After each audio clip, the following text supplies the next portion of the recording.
இளைஞர்களுக்கு வேலை கொடு என்ற கோஷத்துடன் தலைமைச் செயலகத்தை முற்றுகையிடச் சென்ற ஆந்திர மாநில காங்கிரஸ் தலைவர் ஒய்.எஸ். சர்மிளா கைது செய்யப்பட்டது அம்மாநிலத்தில் பரபரப்பை ஏற்படுத்தியுள்ளது. ஜெகன்மோகன் ரெட்டியின் தங்கை சர்மிளா தற்போது காங்கிரஸ் கட்சியின் ஆந்திர மாநில தலைவராக செயல்பட்டு வருகிறார். தான் சார்ந்திருக்கும் கட்சியை ஆட்சி பொறுப்பில் ஏற்ற வேண்டும் என்பதற்காக தன்னுடைய சகோதரர் ஒய்.எஸ். ஜெகன்மோகன் ரெட்டி அரசுக்கு எதிராக கடுமையாக குரல் எழுப்பி வருகிறார் சர்மிளா.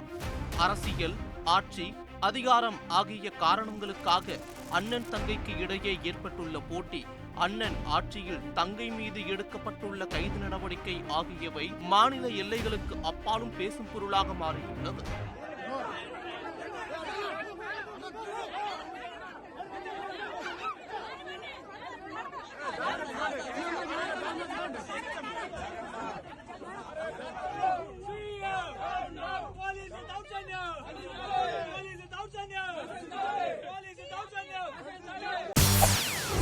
செய்திகளை உடனுக்குடன் தெரிந்து கொள்ள உடனே சப்ஸ்கிரைப் பண்ணுங்க.